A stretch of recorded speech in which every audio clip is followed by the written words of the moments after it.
तो आपने सेंटेंस के बारे में जाना था, तो आज आप जानेंगे पार्ट्स ऑफ सेंटेंस। सेंटेंस के पार्ट्स क्या होते हैं। तो यहाँ पर सेंटेंस की अगर बात करते हैं बच्चों, तो दो पार्ट्स होते हैं इसके। एक तो होता है सब्जेक्ट, जिसको आप कहते हैं कर्ता, किसी काम को करने वाला, और एक होता है प्रेडिकेट।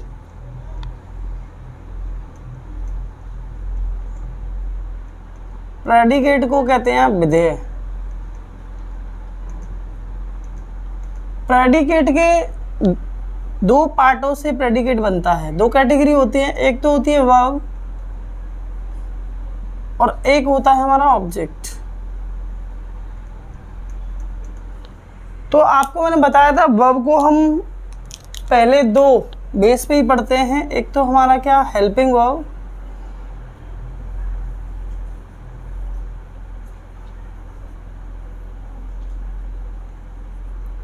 सहायक क्रिया, और एक मेन वर्ब। मेन वर्ब को कहते हैं मुख्य क्रिया। तो यहाँ पर आपको पता है इज, आर, एम, वॉज, वर, ये हमारी क्या कहलाती हैं, हेल्पिंग वर्ब कहलाती हैं। ठीक है। और जो मेन वर्ब होती है वो क्या बताती है, एक्शन बताती है। तो बहुत डीपली काम करेंगे, डिटेल्ड काम करेंगे। आपको मैं बता चुका हूँ कि सब्जेक्ट क्या होता है, दो चीज़ों से मिलकर बना है, सब प्लस जेक्ट, यानी कि सब की बात करते हैं तो सब का मतलब होता है संबंध, और जेक्ट एक लैटिन वर्ड है जिसका मतलब होता है डूअर, किसी काम को करने वाला। तो यहाँ पर अगर हम जाने कि सब्जेक्ट को, अगर फिर से हम एक बार ब्रेक करके बता देता हूँ आपको, सब्जेक्ट सब प्लस जेक्ट दो शब्दों से मिलकर बना है। जब भी हम बात करते हैं सब की, तो सब का मतलब होता है संबंध, यानी कि कोई भी हो सकता है। ठीक है। और जेक्ट एक लैटिन वर्ड है, लैटिन वर्ड यानी कि डूअर, किसी काम को करने वाला, कोई भी हो सकता है। तो आप सब्जेक्ट का मीनिंग समझे। अगर आप बात करते हैं ऑब्जेक्ट की, तो ऑब्जेक्ट भी दो प्रकार के होते हैं। एक तो होता है डायरेक्ट ऑब्जेक्ट और एक होता है आपका इनडायरेक्ट ऑब्जेक्ट। तो आपने इस तरीके से चीज़ों को समझा कि पार्ट्स ऑफ सेंटेंस कितने होते हैं, दो होते हैं। क्या, सब्जेक्ट और प्रेडिकेट। सब्जेक्ट क्या होता है, कर्ता, किसी काम को करने वाला। तो सब्जेक्ट को ब्रेक किया, समझा सब्जेक्ट क्या होता है, सब प्लस जेक्ट, सब का मतलब क्या होता है, संबंध, और जेक्ट एक लैटिन वर्ड है यानी कि डूअर, किसी काम को करने वाला। प्रेडिकेट को हिंदी में विधेय कहते हैं। दो कैटेगरी होती है, वर्ब और ऑब्जेक्ट। वर्ब का मतलब क्या होता है, क्रिया, ऑब्जेक्ट मतलब क्या होता है, कर्म।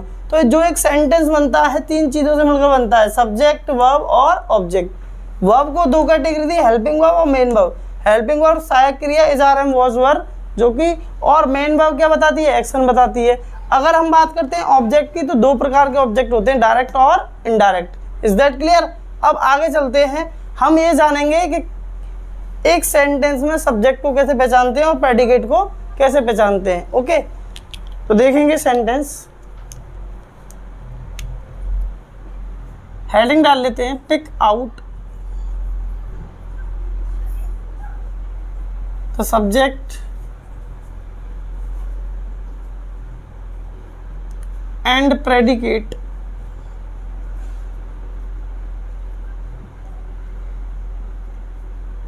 in the following sentence।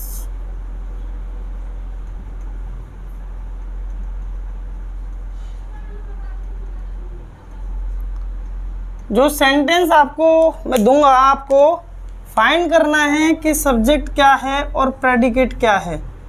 Is that clear. तो यहां पर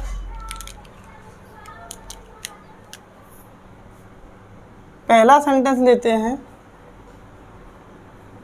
Raman is purchasing a car। ठीक है। दूसरा लेते हैं, here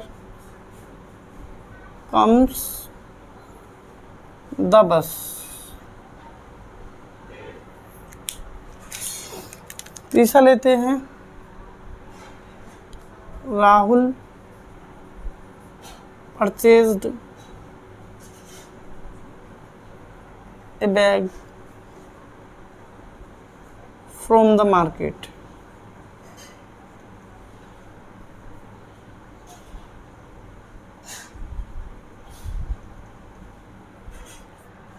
बता लेते हैं on the top of the hill lives a hermit.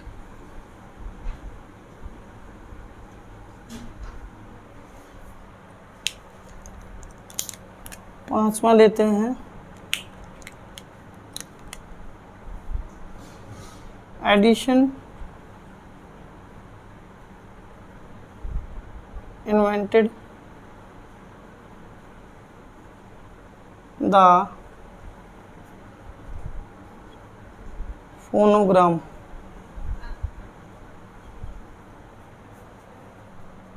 Next लेते हैं nature is the best physician.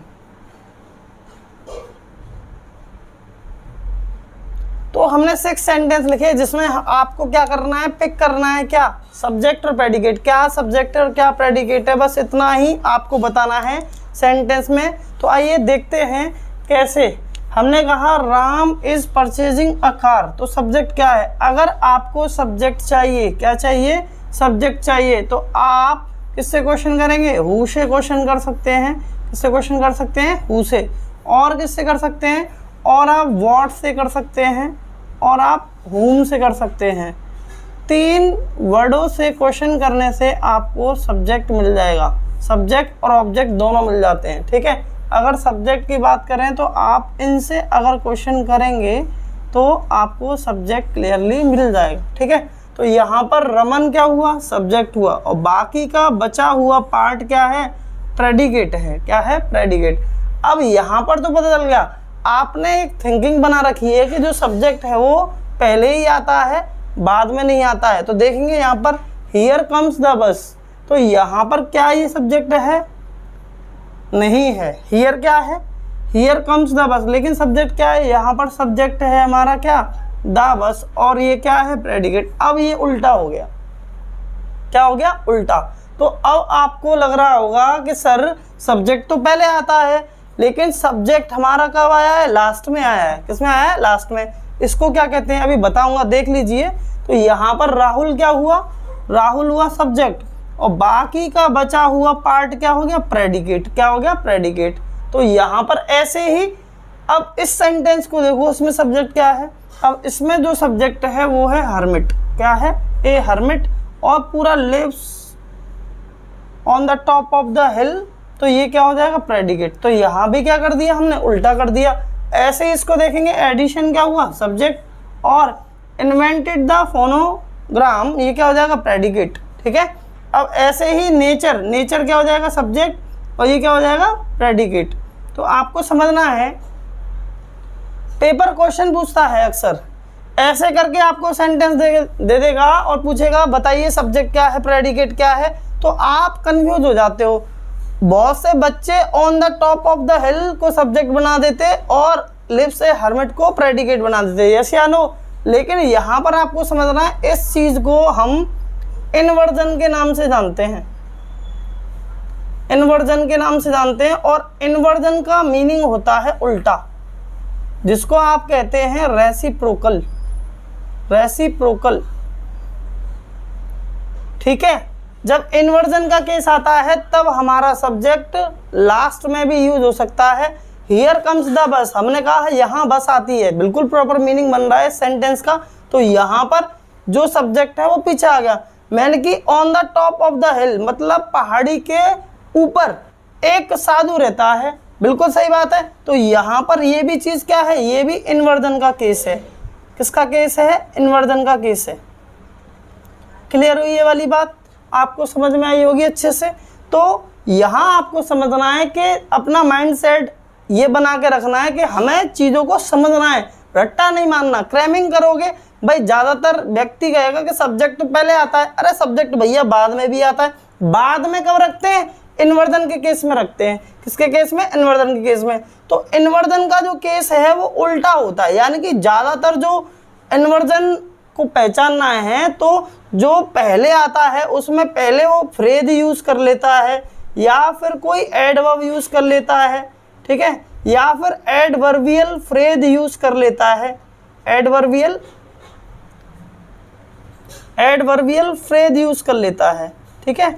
इस तरीके से हम इसको पहचान सकते हैं। आइए पहचानते हैं। मैंने कहा हियर क्या है, तो हियर आपका एडवर्ब ऑफ प्लेस है। Adverb of place, adverb of place. तो यहाँ पर सर आपने कैसे पता लगाया कि ये एडवर्ब है? क्योंकि ये सब्जेक्ट हुआ, ये वर्ब हुई, वर्ब के बाद में आने वाला शब्द क्या है? हियर। तो वर्ब को क्वालिफाई करने का काम एडवर्ब करती है। क्या करती है? एडवर्ब। तो आई थिंक आपको बहुत अच्छे तरीके से सब्जेक्ट और प्रेडिकेट समझ में आया होगा। क्या समझ में आया होगा? सब्जेक्ट और प्रेडिकेट कैसे पहचानते हैं। तो ध्यान रखना, कंफ्यूज नहीं होना, आसानी से आप पहचान सकते हैं। आइए समझते हैं आगे की कहानी क्या है।